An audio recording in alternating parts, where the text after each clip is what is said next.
If you're watching this video, most likely you have a support ticket or support issue and you'd like to submit it to the Mainer Solutions team. We want to make sure that we can help you resolve your ticket in a timely fashion. It's really important that your support case ticket, when submitted, has as much information as possible to make sure that we can solve it in a timely fashion. I have my email open and I'm going to compose an email. So in the to section, I'm going to send it to support@mainersolutions.com.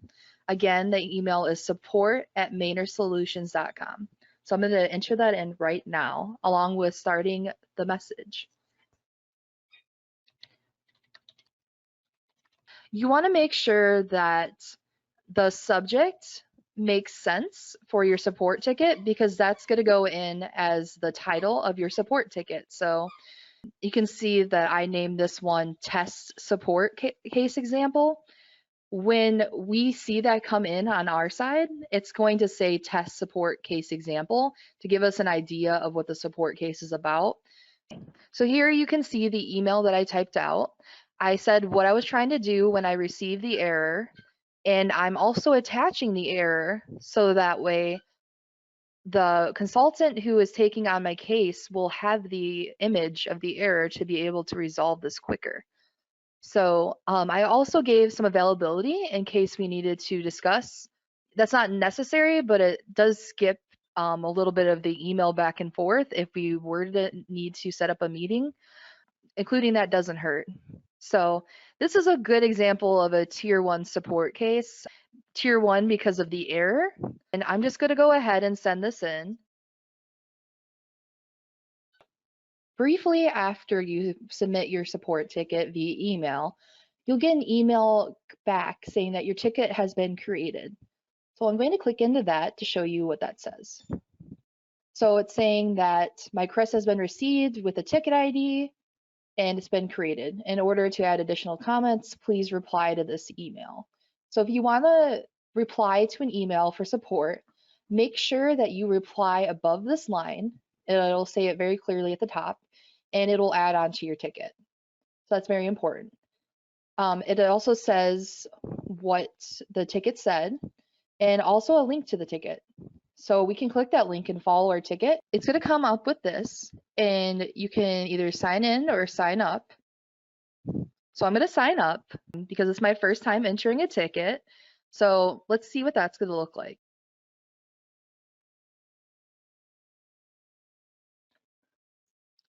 All right.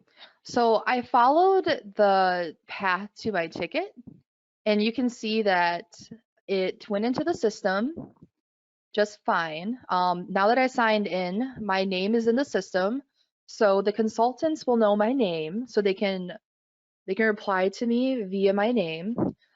They also will have my email information, so it makes it a lot easier if you could go ahead and log in.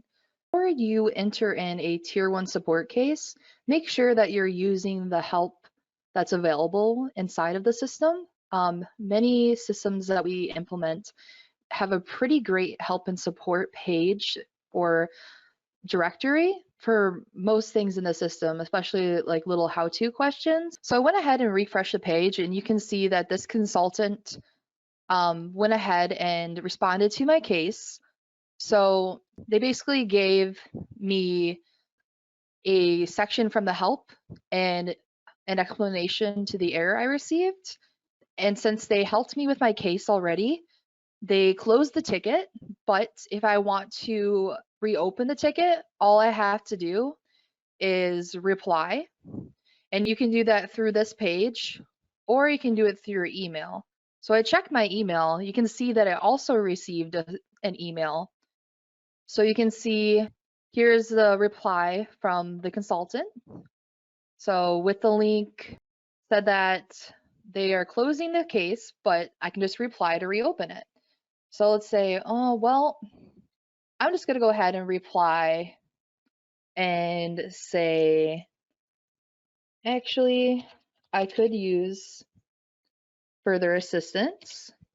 And if we open up my email, you can see I replied above the line. So we're all good there. Now, We just have to wait for a reply. Once your case has been closed, you'll get an email saying that it's been closed. That way you know. And it says, if you think your request has not been successfully resolved, please reply to this email. And it'll actually reopen the same case. Maybe you submitted a ticket, but you figured it out a few minutes later. That does happen time to time. So if that does happen, you can go ahead and go in here and close it yourself, and then we'll know that you figured it out. You can even send a reply first and then close it. So let's say that is the case. So let's say I figured it out. So I'm just going to reply. You can reply through here or again through your email. So I sent my reply. I'm just going to go ahead and close this ticket now. I know that I don't need any further assistance. Now my case is closed. So we've gone through the entire cycle of submitting a ticket, replying, and then also getting your case closed. There might be a time where you're asked to get onto TeamViewer, so that way we can do a screen share with you. We also utilize GoToMeeting at Maynard Costerisan, so we may ask you to join a GoToMeeting depending if there's multiple people getting on the call or we want to record the issue. We might just use TeamViewer more for like a one-on-one support issue where we can actually take control of your screen and walk you through things and also see what you're looking at when you're seeing the issue on your end.